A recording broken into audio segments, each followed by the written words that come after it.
Okay, now we're going to use a skill that you learned last year, and we're going to kind of put it together. And also, you've already watched the combining like terms video, and hopefully you have an understanding of what we're talking about whenever we're putting things that look alike, because that's going to be very, very, very important as we go through the rest of the year.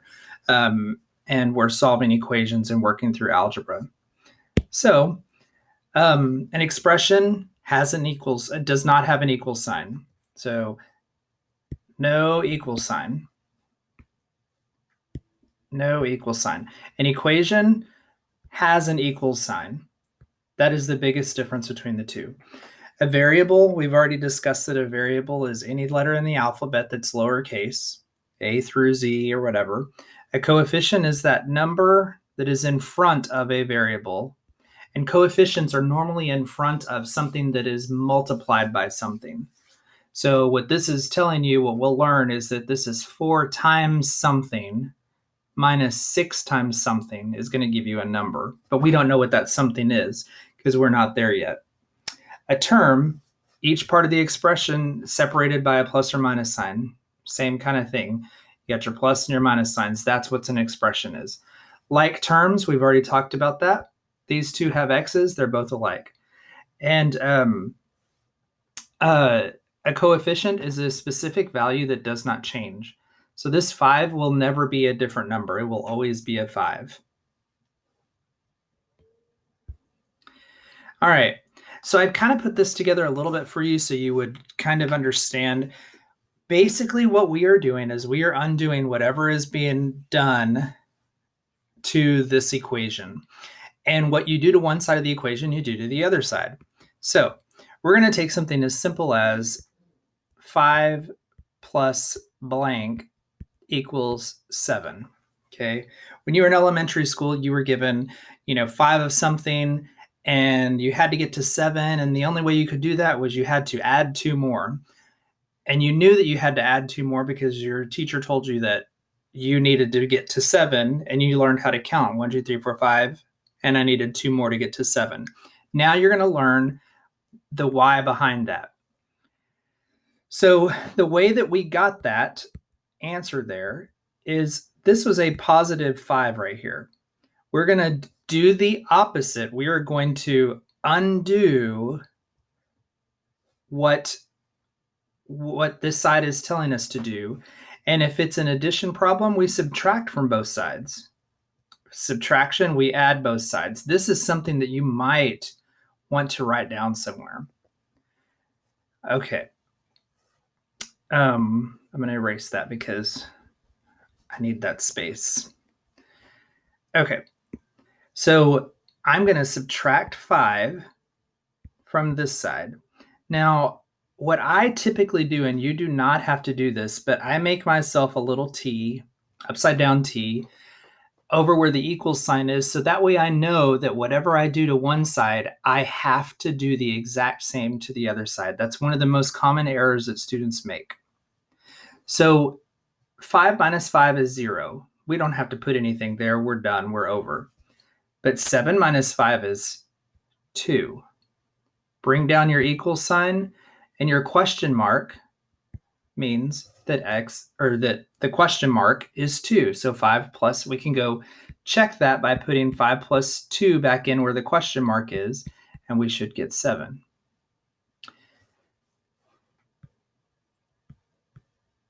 Now, if I rewrote it again and I used a variable, because like I said, in elementary school, you've been doing this forever.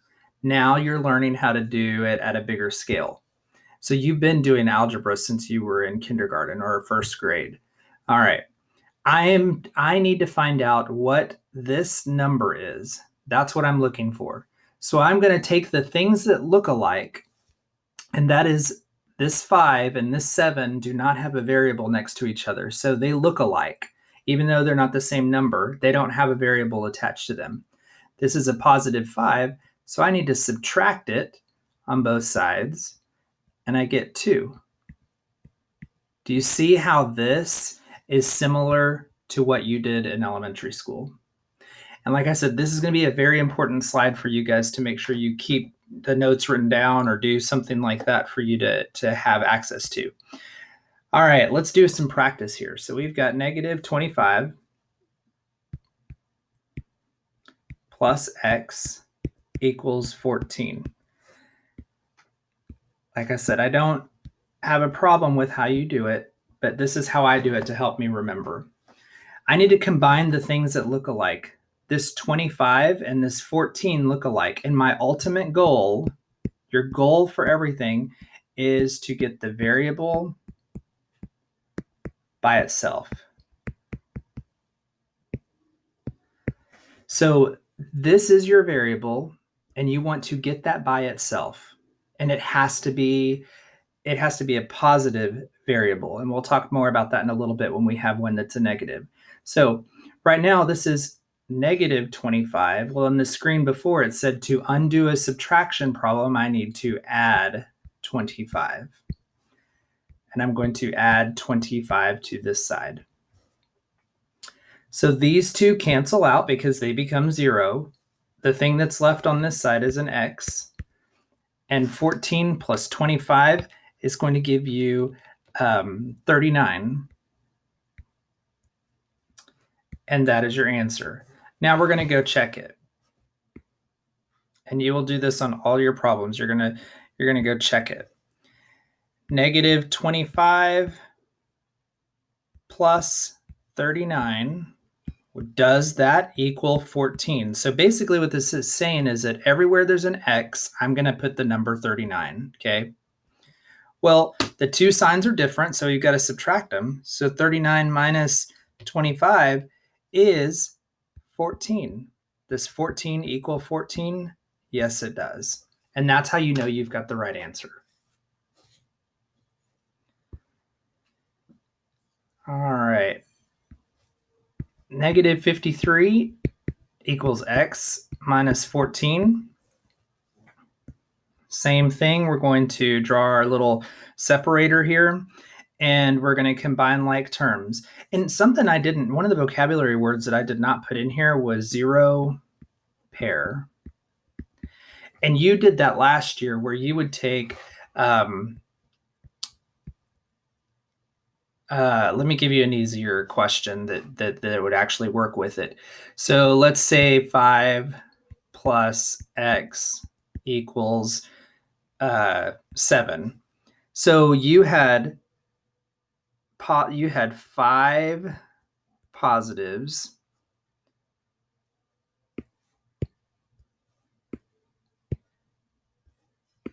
You had 5 positives. 1, 2, 3, 4, 5. And you have 7 positives over here. 1, 2, 3, 4, 5, 6, 7. Okay.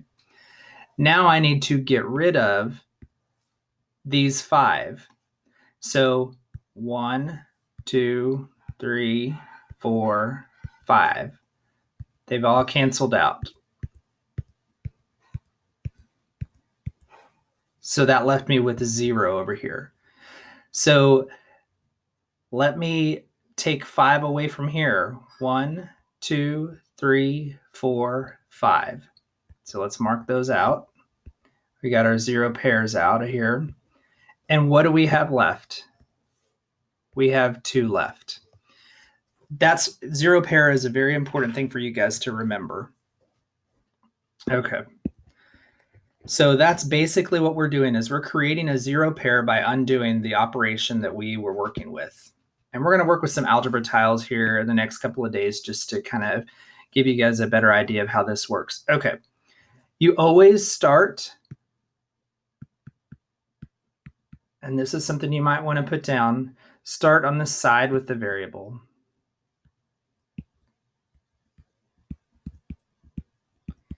Okay. So our goal is to get this x by itself. So we want to get that thing by itself. So this is minus 14. We need to add 14 to both sides. And when we do that, these two cancel out. And that leaves me with x equals, and a negative and a positive, we're going to subtract those numbers. So 53 minus 14 is going to give you 39. So let's go check that. And let's go ahead and get in the habit of putting the variable on the left-hand side. And there's going to be a purpose for that in the upcoming units. So this means the same as this, but I would like for us to have the variable on this side. All right, let's check this out. Negative 53 equals, and let's put in where the x was, we're going to put in a 39 minus 14. And 39 minus 14 gives us 25.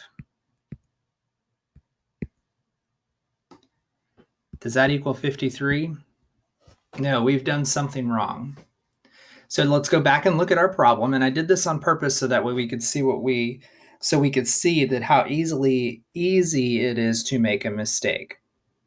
So these two numbers, 53 and 14,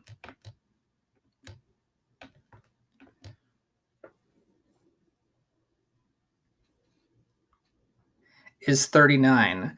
But look at what the sign is. The 53 is bigger than the 14. So this should be a negative 39. So if I took negative 39 and negative 14, then it becomes a negative 53. Negative 53 and negative 53 do match together. So it's really important that you pay attention to your signs. Very easy to make a mistake. Okay. Okay, 2.5. 2.5 equals x plus 4.2. Our goal is to get x by itself. So we need to undo the things on this side by doing the inverse operation. Positive 4.2 minus 4.2, those two are going to cancel and give me 0. But whatever I do on one side, I've got to do on the other side. So 2.5 minus 4.2, this is a positive. But we're back down to adding and subtracting decimals. So the two signs are different, so we need to subtract them. So 4.2 minus 2.5 is going to give you 1.7. Now we've got to look at our signs, the 4 and the 2. The 4 is bigger, so it is a negative. So if I were to go back and plug in where the x is, 2.5 equals negative 1.7 plus 4.2. 1.7 or 4.2 minus 1.7 is going to give you 2.5. So it's very important that you check your answers each time. Okay, and the way you check it, this is telling you that every time that you see an x, you put negative 1.7. Things that you've been doing since elementary school that now you're learning, oh, that's why we did that. Or that's how that worked. All right.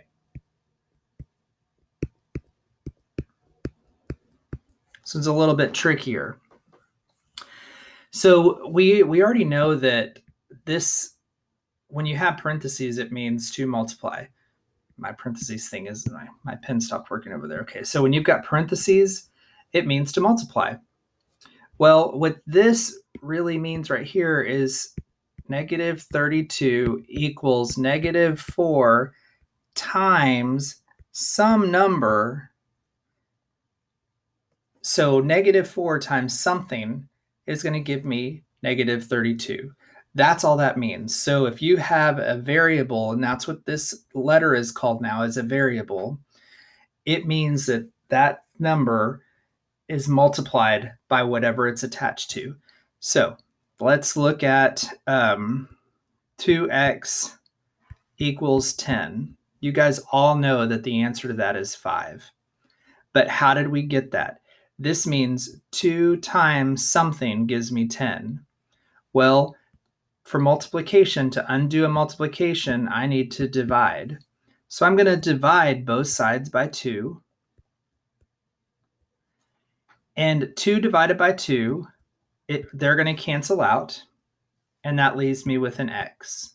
It's always going to work out that way, guys. So whatever is next to the variable, you're just going to divide by it, and it's always going to cancel out. 10 divided by 2 is 5. So you've known that since elementary school. Now we're just putting it and using a variable instead of a question mark or a blank or something like that. So let's solve this problem that we've got here. All right, so we're going to divide by, and this is where I was talking about earlier. It's really important that you pay attention to what your sign is in front of it. We have to divide by whatever that number is. So we're going to divide by a -4. And whatever we do on one side, we have to do to the other side. -4 divided by -4 is a +1.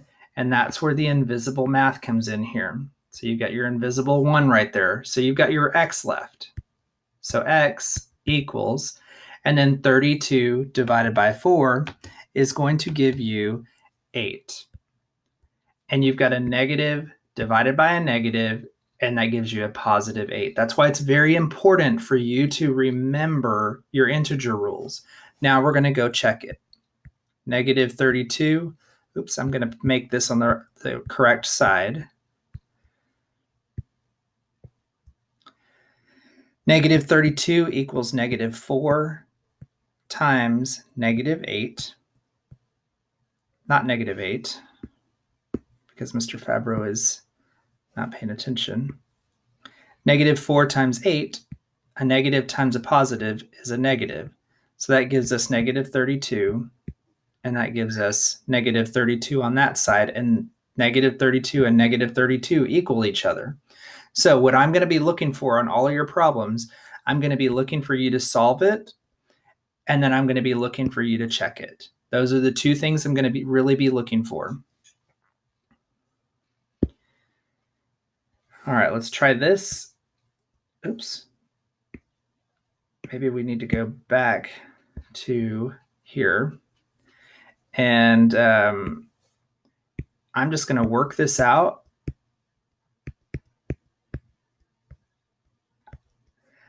When I'm adding and subtracting, and whenever the variable is not attached to a number, I like to go ahead and draw my upside down T to help me out.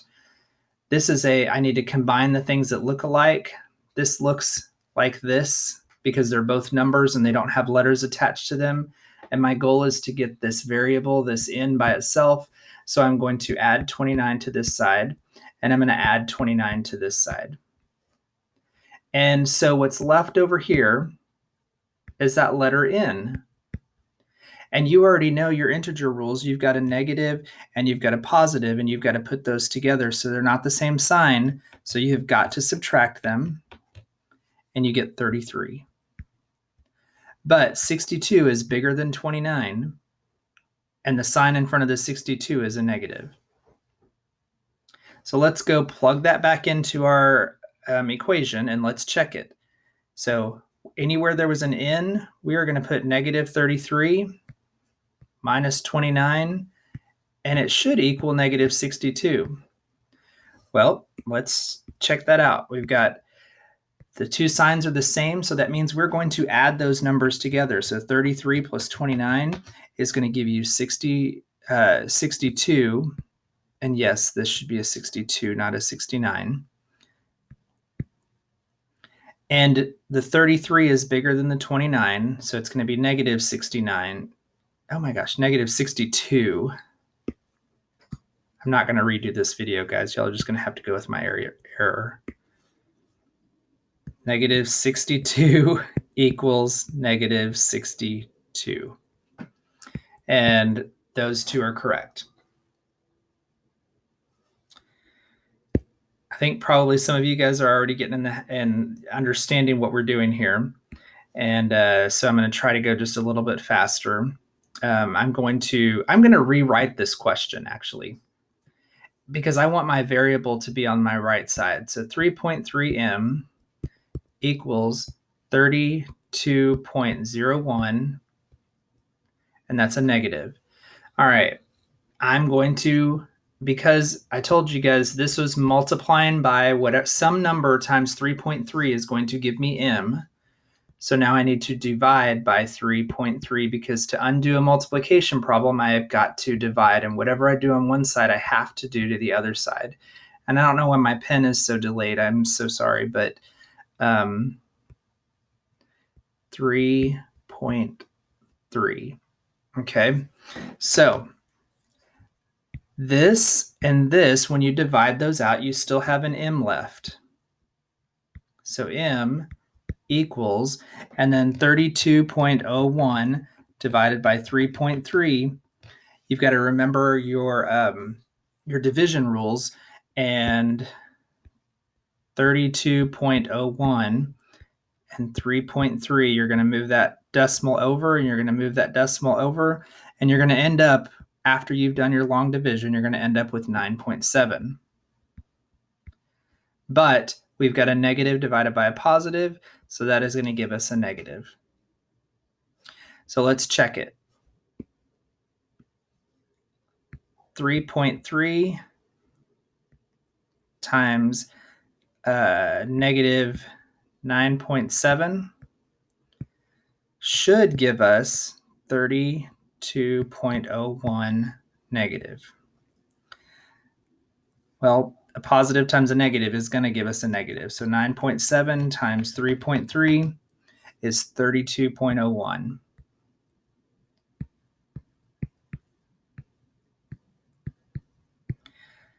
And that equals that, and so you're in good shape. This one right here, we're going to do the same. 6 plus x equals negative 23. And I'm going a little bit faster now, so that way we can be done with this. I'm going to make my t. Whatever I do up here, I'm going to do over on this side. So this is a positive 6, and I need to get rid of it, so I need to make a 0 pair. So 6 minus 6 is going to give me 0. Those are going to cancel out. All that's left on that side is an x. The 23 plus the 6 is going to give me a 29, and the reason why I added them together is because the two signs are the same. So you're going to hear me repeat that over and over and over again. So now let's go check it. 6 plus 29 is going to give me 35. But let's look at this again.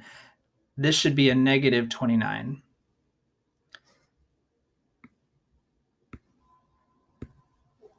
Because the bigger number is 23 and it is a negative.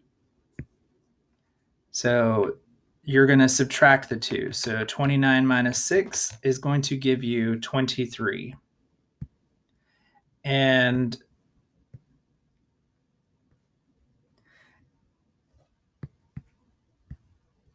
the 29 is bigger, so you're going to have the bigger number has a negative in front of it, so you have a negative 23.